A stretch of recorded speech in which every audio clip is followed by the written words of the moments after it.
All right, so we're going. So just want to show the band, show what we're here with. Introduce yourselves, and what's the occasion today? My name is Matthew Honeycutt, and we're all here doing Heavy Montreal in Montreal, Canada. Very cool. How did it feel? You guys played early in the day, but got a fucking awesome reaction. How did that feel? It was great. It was kind of unexpected just because we've only been in Montreal once, and playing so early and stuff, we're kind of, not sure how the reaction's going to be, but it was really awesome. We got a lot of love, and it was really cool. Very nice, very nice. And you guys, what do you think about the show? It was great. Yeah, a lot of awesome bands played. Very happy with the reaction. Absolutely. The crowd was definitely fun. Very cool. You were going off, bro. Yeah, it's fun, man. Whenever other people are feeling it, it helps me feel it more, so Definitely. makes it a lot easier. Very nice, very nice. Good sound helps too. Yeah. Actually had a pretty good sound today. Yeah. Awesome sound, guys. Yeah. Best festival sound I think we've ever really had. Yeah. Good sound makes all the difference. Yeah. Now, what separates obviously bands like you guys from other bands at this festival is that you guys have a message that's not, fantasy oriented. It's reality oriented, and that's because you're ultimately a hardcore band at heart. It seems. I mean, the stuff that most metal bands won't go on stage and start talking about things. They'll just play, or they'll say "Hail Satan," for example. Fuck you, bigot!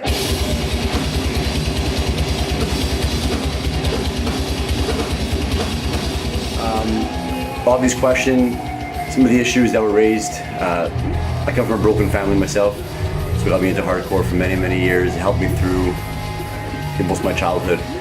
And so I'd like for you to expand just a bit upon some of these subjects that are difficult for a lot of people to, maybe think about.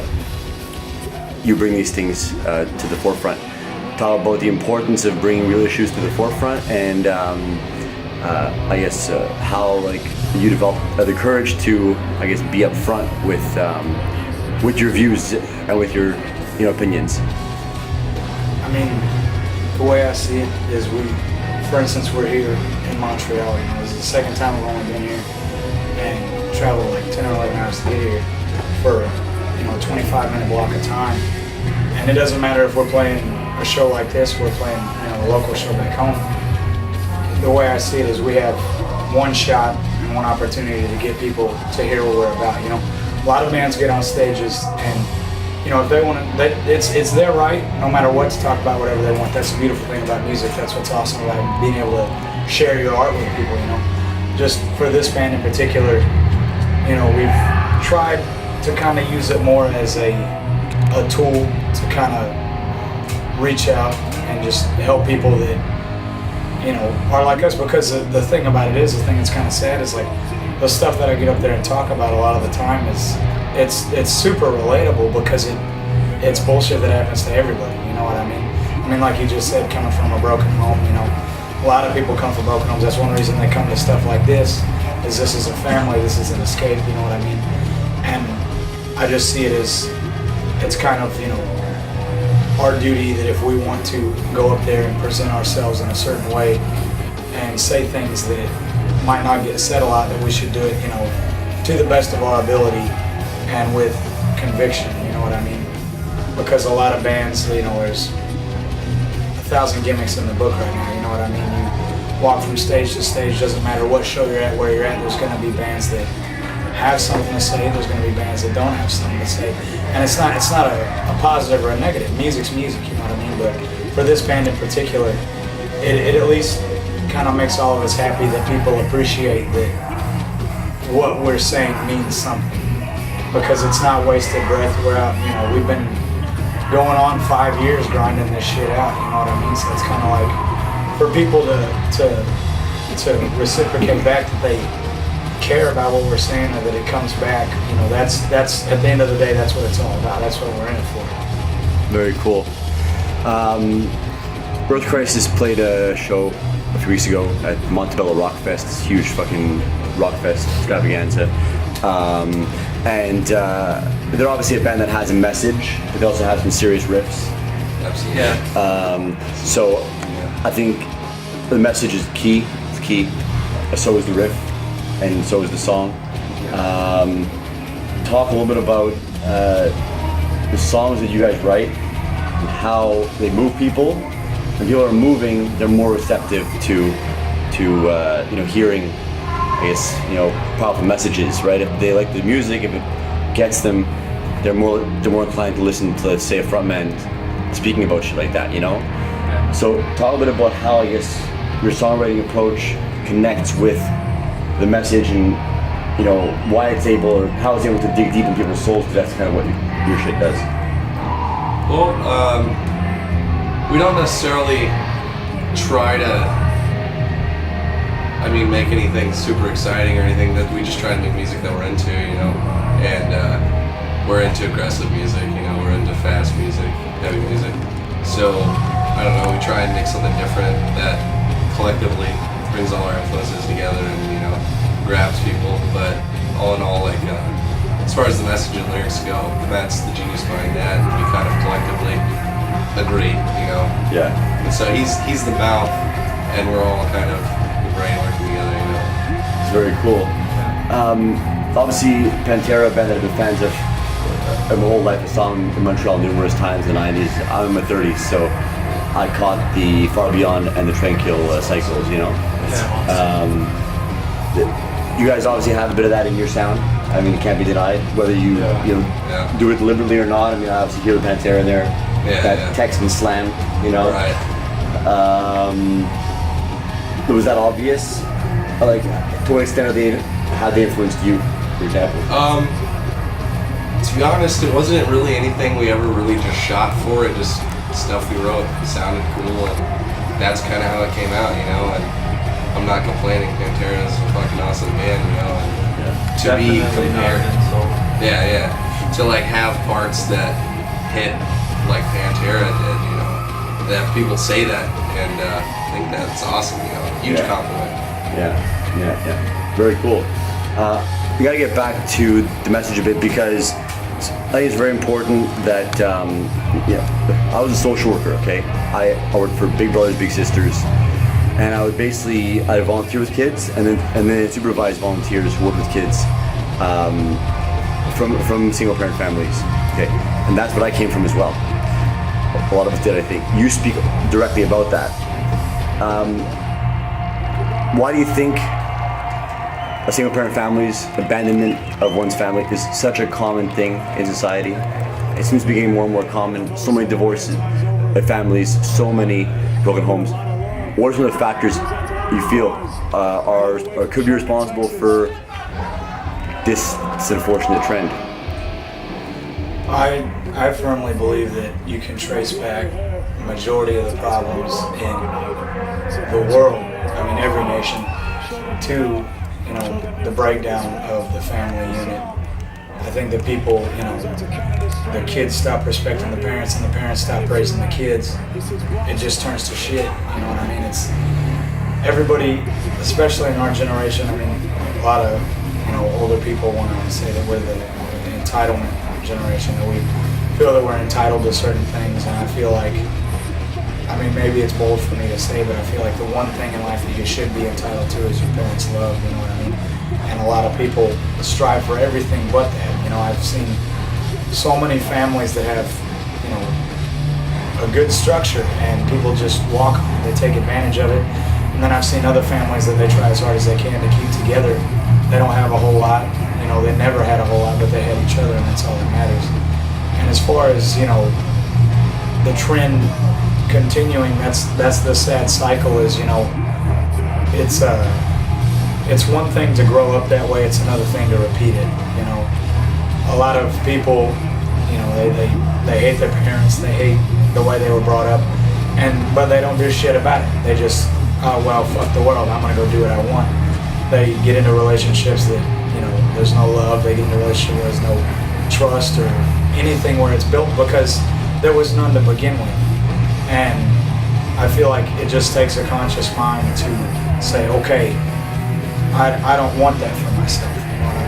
I heard a story a while back that kind of stuck with me, and it was basically there was two twin brothers, and their father was an alcoholic, and they both watched their father for years and years basically just slowly destroy himself and break apart their family.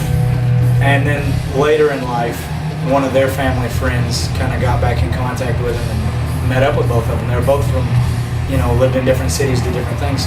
But one of the sons turned out to be an alcoholic with a broken family. The other one didn't.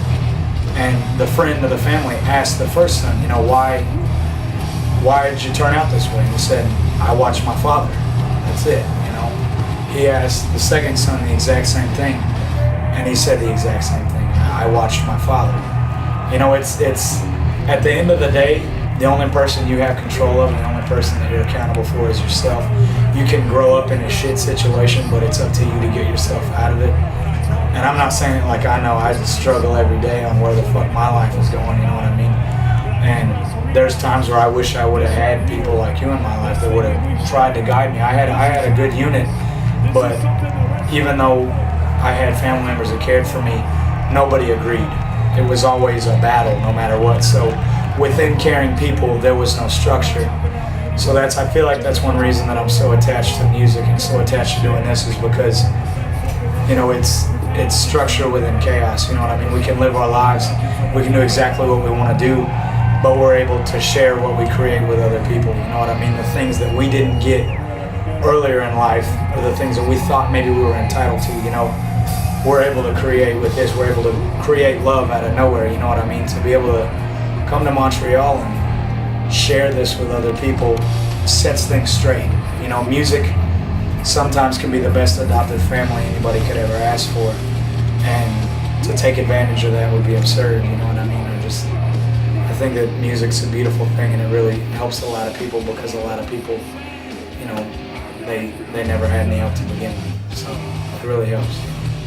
Well, very well said, man. Very well said, Your head's definitely screwed on straight. Well, I appreciate that. Yeah.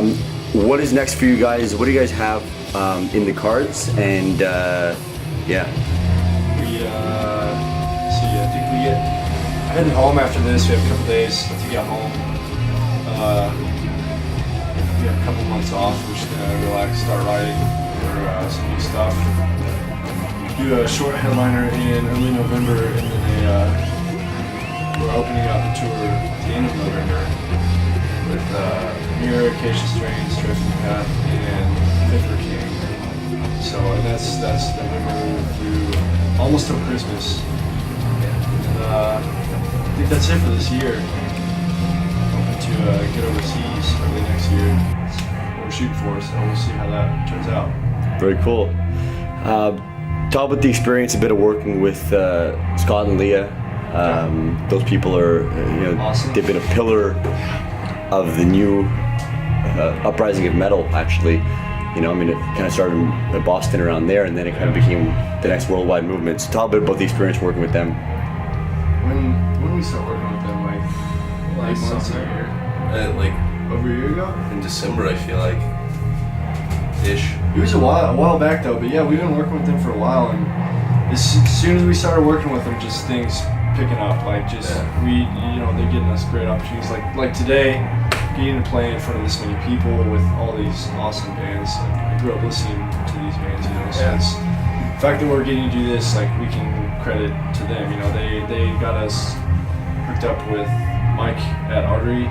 They're responsible for all that. So. And because of that, our album hit, a lot more ears than we could have ever done by ourselves. So, yeah, we owe a lot to Scott and Leah. On top of that, love and support. on top of that, great people as well. Oh, yeah. Scott's a great dude. Amazing. Leah's an awesome woman. They're supposed to Really be fun here to talk today, to. but they bailed on us. So. Yeah, bummer. Pretty hard. For one of their other bands. It's just nice to have people that give a shit. It's refreshing after doing this so long. Yeah. By ourselves, grinding it out. So we're thankful as shit. Absolutely. Yeah. It's cool. So lastly, I'm asking each one of you for some words of wisdom to young people out there who are struggling, trying to find themselves, trying to find their place in this world, like all of us. Just I don't know, something that you've learned helps to adapt in times of struggle and stuff like that. A couple words of wisdom, and then we'll call it. Don't be a cool guy, you know. Form your own opinion and stick to it, whether people agree with it or not. I mean, I feel like if you try and say somebody asks you like if you know about this band or not, and try and be a cool guy and say yeah, then they can throw a question right back at you like, well, what do you like more or whatever. Not necessarily to test you, but because they're generally interested. And you don't know what to say back. So, you know, you just kind of gotta actually like what you like and actually don't like what you don't like. So, you won't look like an idiot, and I feel like people will respect you a lot more. You know? So, Well said. don't be a cool guy. Well said. I guess pretty much like don't sweat small stuff, because like if you're worrying about it now, chances are from like tomorrow to like a year it's not going to mean shit. So it's like just focus on what actually matters and don't worry about like all the nonsense. So, Good advice, man. Yeah. Good advice. Mr. Isaac. I guess whatever you got going on, just if it's what you're about, stick with it. Because there's been so many times when we probably should have quit and we didn't, and because of that, we're here. So it's tough. That's the hardest thing, but it's important if you want to make your dream happen. You've got to keep fighting for it. Good man. Good man. Yeah, man. I mean, it's kind of like Eric was saying. Everything is temporary, whether it's good or whether it's bad. With this, we've been on the road something like a month or something, and there were a lot of times where it wasn't easy and stuff, but we all had to keep telling ourselves it's temporary. At the end of the day, you're gonna get to go to sleep. Shit's gonna change the next day. It's always gonna be different. And at the same time, with stuff being temporary, enjoy the good shit too, because it's not always gonna be there. Everything on this planet has a shelf life. So you got to just kind of live in the now. You can, dwell on the past or focus on the future, but this shit right now is what's actually happening, and that's what's going to be important at the end of the day. So just remember everything's temporary, but take that with a grain of salt and, use it wisely, I guess. Very cool. Well, look, I want to thank you guys for your time. It's been kind of a cat and mouse game to get together. Yeah. But that's fest life, right? Yeah, it's, especially in other countries, we don't have any way to talk to anybody. Yeah, we can't just call each other. Like, hey, we need to meet up. Yeah. Yeah, we stand on the Wi-Fi to get the message. Yeah. It's hard to find you. See if this many people to do this. So, Well, look, there's Willows Away. I wanted to see you guys today. I filmed you guys. We spoke. Yeah. And so thanks a lot for your time. And I wish you guys all the best in the months to come. Travel safe. Thank you. And we'll probably see you in Montreal on the Amir tour if that comes through. It is. Yeah. So Pretty sure it is. So, yeah, it is. Cool. So we'll do a round two at that point. Awesome. Awesome. All right. We'll see you there, man. Thank you, boys. Oh, yeah, thank you. Thanks a lot. Cheers.